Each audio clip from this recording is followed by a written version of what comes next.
जय महाराष्ट्र मित्रांनो, आजच्या व्हिडिओमध्ये आपण जे आता गव्हर्नमेंटमध्ये महसूल विभागामार्फत जे आपण 7/12, 8 हे जे कागदपत्रे आपण संबंधित तलाठ्यांकडनं आपण काढतो मित्रांनो किंवा डिजिटल मोबाईलवरून आपण डाउनलोड करतो. तर त्याचा आता दर मित्रांनो शासनाकडून नव्याने ठरवण्यात आलेले आहेत आणि त्यानुसार यामध्ये दरवाढ करण्यात आलेली आहे मित्रांनो. तुम्ही बघू शकता 7/12, 8 काढण्यासाठी आता आत्तापर्यंत ₹15 आपण पर सातबाऱ्यासाठी डाउनलोड किंवा वेबसाईटवरील डाउनलोड करताना आपण सरकारला जमा करत होतो. पण आता ते दर ₹25 पर्यंत पोहोचलेले आहेत. म्हणजे तुम्ही जर 2 पेज असलेला 7/12 आणि 8 काढायला गेलेत तर तुम्हाला आता प्रत्येक 7/12 आणि 8 साठी तुम्हाला सेपरेट ₹25 द्यावे लागतील मित्रांनो. आणि तेही जर 2 पेज असतील तर ₹25 आहे.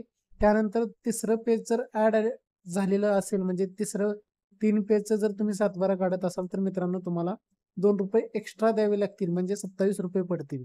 अशा प्रकारे शासनाकडून हे दर ठरवण्यात आलेले आहेत. त्याचप्रमाणे ई हक्क प्रणालीद्वारे एक फेरफार अर्ज नोंदवण्यासाठी अपलोड करावयाची कागदपत्रे व अंदाजित दर सुद्धा शासनाकडून निर्धारित करण्यात आलेले आहेत. आणि हा जी-आर मित्रांनो 5 डिसेंबर 2023 आहे. त्यानुसारच तुम्हाला हे दरपत्रक मी सांगत आहे.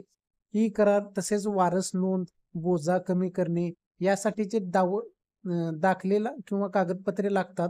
त्याची नोंद करण्यासाठी मित्रांनो किंवा ते कागदपत्रे काढण्यासाठी ई सेवा केंद्र, सेतू, आपले सरकार सेवा केंद्र यामार्फत आता प्रत्येकी ₹25 दर आकारण्यात येणार आहे.